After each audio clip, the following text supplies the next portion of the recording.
Meus irmãos, minha saudação cristã. Hoje falaremos sobre a lição 10 do dia 8 de setembro de 2019, a mordomia das finanças. O textual diz: porque o amor ao dinheiro é a raiz de toda espécie de males, e nessa cobiça alguns se desviaram da fé e se transpassaram a si mesmos com muitas dores. 1 Timóteo 6 e 10. E a verdade prática diz: o cristão deve ser grato a Deus por suas finanças e lidar com o dinheiro com sabedoria, prudência, comedimento e amor. A introdução diz: os cristãos devem ser referência na administração das finanças que Deus bondosamente lhes concedeu. Nesta aula refletiremos acerca de alguns aspectos da mordomia financeira com base na Bíblia Sagrada. Como nossa única regra de fé e prática, veremos que o dinheiro pode ser bênção ou maldição e que tudo depende do uso que fazemos dele. Então, a revista está falando sobre, a revista da Escola Dominical está falando sobre o uso do dinheiro, né? Uma forma de você usar o seu dinheiro. Ele pode ser bênção e pode ser maldição. É interessante a gente ler também Provérbios 21 e 20, que diz: o tesouro desejável e a azeite é na casa do sábio, mas o homem sensato os esgota. Né? É interessante que aquele que desobedece a esse princípio acumula dívidas e vive atribulado, né? Por quê? Porque ele gasta mais do que aquilo que ele tem, ele gasta mais do que aquilo que ele pode pagar, e às vezes com coisas desnecessárias, né? Com coisas que ele poderia pagar sem aquilo, mas o desejo de gastar faz com que ele tenha uma vida atribulada, né? Perseguida. Por quê? Porque não soube controlar as suas finanças, ele gastou mais do que aquilo que ele ganha, e a Bíblia nos fala que não se deve gastar mais do que aquilo que ele ganha, né? do que a pessoa ganha, né? É interessante também, no primeiro ponto ele diz que tudo que temos vem de Deus. Deus é dono de tudo, né? Faz nos refletir sobre um rabino que alguém chegou para ele, um rapaz chegou para ele e perguntou: rabino, por que existe o rico e o pobre, né? E o rabino disse: meu filho, Deus criou o rico para que o rico cuide do pobre, né? Então, o rico, ele não deve esbanjar o seu dinheiro somente em luxos, em coisas que não levam a nada, mas aquilo que sobra, ele deve investir na filantropia, né? Na causa dos necessitados, né? E Deus, ele permitiu que eles fizessem isso, para quê? Para mostrar o amor fraternal que ele tem para com o seu próximo, né? E esse amor fraternal, ele é demonstrado quando você divide o que você tem, o muito ou pouco, com o seu próximo. Isso é filantropia, isso é Deus que permite que a gente faça dessas coisas, né? Interessante que o cristão deve ter em mente é que Deus é dono de tudo, né? Tudo vem de Deus, tudo é de Deus, né? E nada vem de nós mesmos, porque tudo vem de Deus, de ti e da tua mão te damos. 1 Crônicas 29, 14, né? Quando o Salomão vai orar, ele faz essa oração, né? E ele diz: porque tudo vem de ti e da tua mão tu damos, né?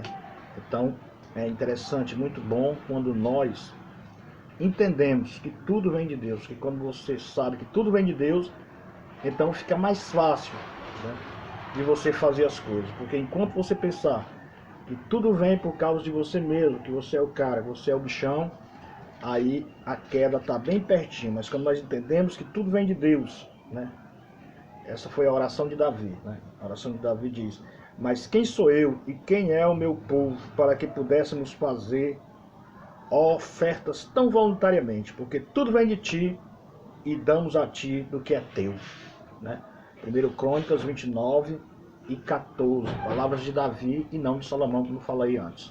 Então, corrigindo, Então o Davi, ele sabia fazer isso, ele era rei, ele tinha muitas posses, mas no entanto ele sabia, ele entendia, ele tinha entendimento que tudo era de Deus, e não era simplesmente porque ele era mais capacitado, ele era melhor, mas foi Deus que deu a ele toda aquela fortuna. E esse é o desejo também que Deus quer que a gente tenha, que nós sejamos totalmente dependentes dele, que nós venhamos a entender que nós dependemos dele e não ele de nós, né? Interessante que quando Deus nos dá alguma coisa, é para nós gastarmos em prol da sua causa, né? A sua causa de uma forma indireta ou de uma forma direta, né? O trato com o dinheiro, né? Se tudo que temos, o que temos vem de Deus, precisamos lidar com o dinheiro de modo especial, né? Ora, o dinheiro deve ser tratado de modo especial, né? Por quê? Porque tudo vem de Deus, né? Tudo vem das bênçãos de Deus, né? É interessante alguém falar que o homem mais miserável é aquele que a única coisa que possui na vida é o dinheiro, né? O dinheiro não é tudo, né? A história do mundo mostra que a busca por dinheiro e riquezas materiais levou muitas pessoas a cometerem perversidades, violências e crimes inomináveis, né? Então, o dinheiro, ele leva as pessoas à criminalidade, leva as pessoas sem Deus à arrogância, à intolerância, né? À infâmia, a injúrias, né? Por quê? Porque as pessoas fazem tudo, fazem tudo por dinheiro, né? Mas nós devemos entender que tudo vem de Deus. Os crentes de Laodiceia do Apocalipse 3,17, eles imaginavam que era melhor do que todo mundo. Por quê? Porque eles tinham dinheiro, né? Eles diziam que era rico, né? E que não tinha falta de coisa nenhuma. Mas Jesus falou para eles: ó, vocês são luz, vocês estão luz, vocês estão cegos. Luz porque não se vestiam da misericórdia, não se revestiam da humildade, né? E eram cegos porque não entendiam as coisas de Deus, eles não viam como Deus trabalhava na vida deles, como Deus trabalhava na vida como estava a vida daquela sociedade. A única coisa que eles lidavam ou olhavam mesmo era para os bens materiais. A vida espiritual deles não importava, né? Muitas pessoas eles se importam muito com o material, eles se importam muito com o emprego, eles se importam muito com o que eles vão perder financeiramente, mas eles esquecem-se de suas vidas espirituais, né? E quando eles menos esperam, eles pensam que progrediram na vida, mas no entanto suas vidas estão vivendo miseravelmente, né? Estão vivendo miseravelmente na presença de Deus. Por quê? Porque simplesmente a única coisa que eles perseguem é o dinheiro. A única coisa que eles imaginam que é bênção é o dinheiro. Nós vivemos em uma época em que essa nota, essa música está muito presente, não só na sociedade, mas no meio até da igreja. Pessoas que não pensam em outra coisa, senão se dar de bem na vida, né? E esquecem o caminho da santidade, o caminho da misericórdia, o caminho que Deus quer que nós tenhamos, né? É interessante também que existe a teologia da prosperidade, a falsa prosperidade, né? Porque o dinheiro, algumas pessoas pensam que ser rico, ter dinheiro, isso é prosperidade, mas isso não é prosperidade, né? Prosperidade é você ter uma vida na presença de Deus, né? Como Jó. Jó era próximo, porque além de rico, ele temia a Deus, né? Ele temia a Deus. E era isso que Deus queria dele, né? E a prova é tanta que depois que ele perde tudo, mesmo assim ele continua fiel ao Senhor. É interessante no destaque que diz assim: a teologia da prosperidade não passa de propaganda enganosa e distorção da graça de Deus, né? A teologia da prosperidade inventa mandinga, inventa métodos, ensina a pessoa a barganhar com Deus, né? A barganhar com Deus. E não é o correto isso. Deus não se deixa, né, ser barganhado, ser seduzido por ofertas humanas, por oferta de caráter meramente material, né? O que Deus olha é para o coração da pessoa. Então a falsa prosperidade, a pessoa pode até crescer, pode até ascender materialmente falando, no seu status social, mas no entanto, o importante é estar na presença de Deus com a vida digna, né? Sendo que nós não pregamos a teologia da miséria, né? Que Deus quer ver todas as pessoas bem, que quer ver todo mundo com saúde e que quer ver todo mundo próspero, né? Agora nós devemos não ser tentado, né? Muitas pessoas são tentadas pelas riquezas. E essa tentação os afastam de Deus, os levam para longe de Deus, porque eles foram tentados a ter mais do que aquilo que eles poderiam ter. É interessante no segundo ponto que ele fala sobre como o cristão deve ganhar dinheiro. Em primeiro lugar, trabalhando honestamente, né? É lógico, se a pessoa trabalhar honestamente, né, Deus vai abençoar, porque do Gênesis 3 e 19, parte A, diz: do suor do teu rosto comerás o teu pão. Então é bênção de Deus trabalhar e comer do suor do seu próprio rosto. E procurareis viver quietos e tratar dos vossos próprios negócios, e trabalhar com vossas próprias mãos, como já vos tenho mandado. 1 Tessalonicenses 4:11. Então Deus abençoa. Trabalhar honestamente leva à prosperidade. Fugindo de práticas ilícitas, pessoas que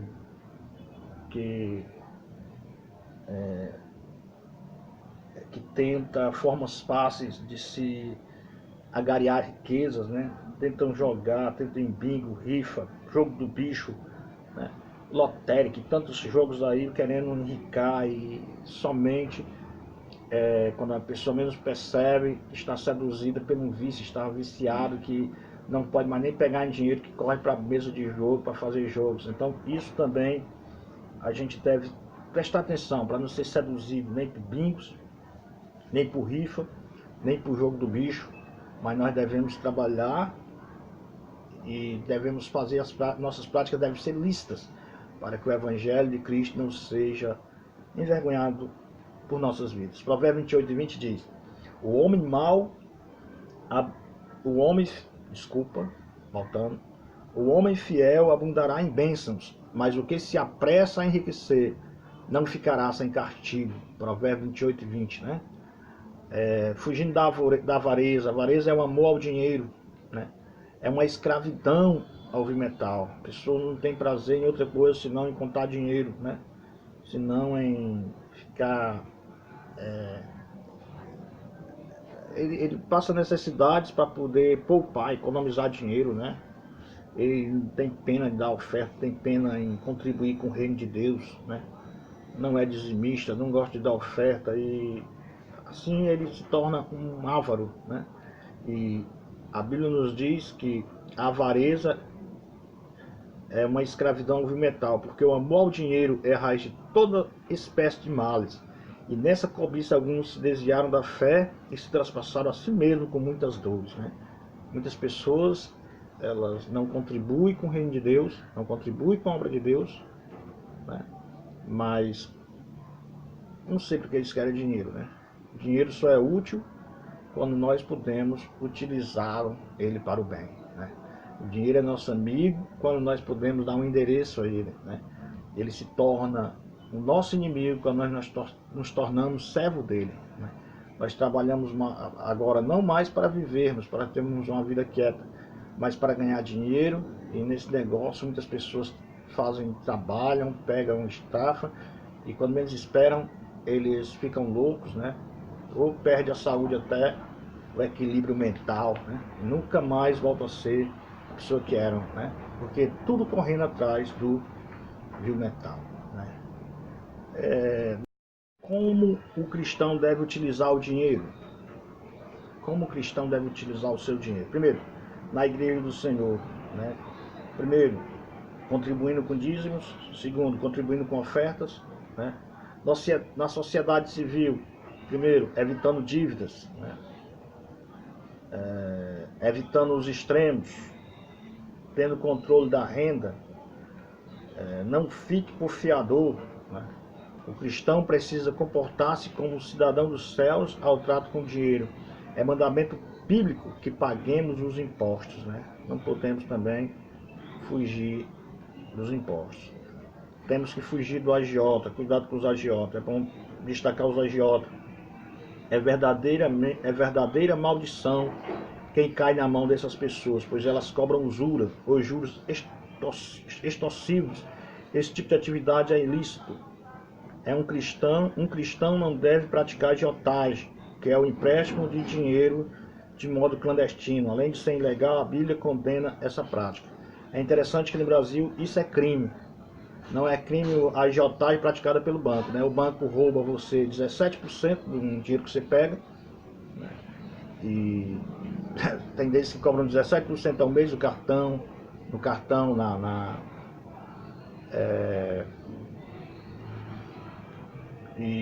quando você vai pagar um absurdo dinheiro, você pega 2.000 conto, em menos de um ano você paga 3.000 brincando, né?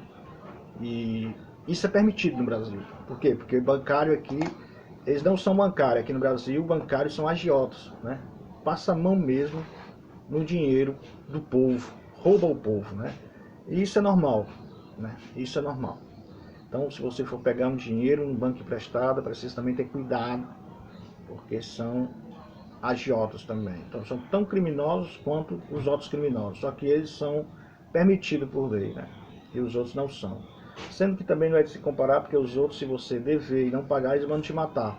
Ao passo que o banco, ele toma suas coisas que você tem, né? Então, não é bom pegar dinheiro nem em banco, nem em pessoas físicas, né? Principalmente em pessoas físicas, porque você vai cometer um crime, né? Porque a agiotagem é crime, né? Pagar os impostos, né? Não deve se sonegar os impostos, IPTU, IPVA, os impostos que você deve pagar, né? Você não deve fugir deles, né? Por quê? Porque também isso faz parte. Mesmo que alguns políticos roubem esse dinheiro, não devolvam para a sociedade, mas onde há justiça, onde há uns países sérios, que devia ser aqui também, isso voltaria para nós em forma de segurança, de lazer, né? De comodidade, né? Diminuiria o número de miseráveis nas nossas cidades, né? Daria emprego, financiando projetos de trabalho para muitas pessoas, então seria uma bênção. Pena que aqui não funciona bem assim, né?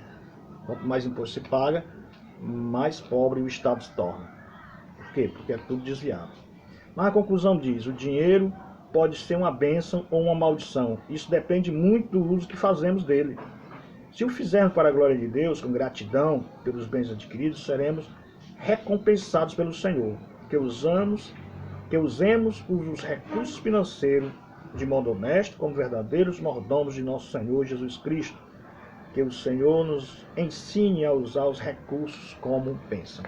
Então devemos usar esses recursos como bênção de Deus para nossas vidas e não como um laço. Deus abençoe vocês todos. E amanhã estaremos meditando mais na escola dominical, sendo que a gente está só fazendo uma prévia do que será a nossa escola dominical amanhã às 9 horas da manhã, da nossa querida Assembleia de Deus, na congregação aqui da Geraldo Barbosa. Amém. Deus abençoe a todos.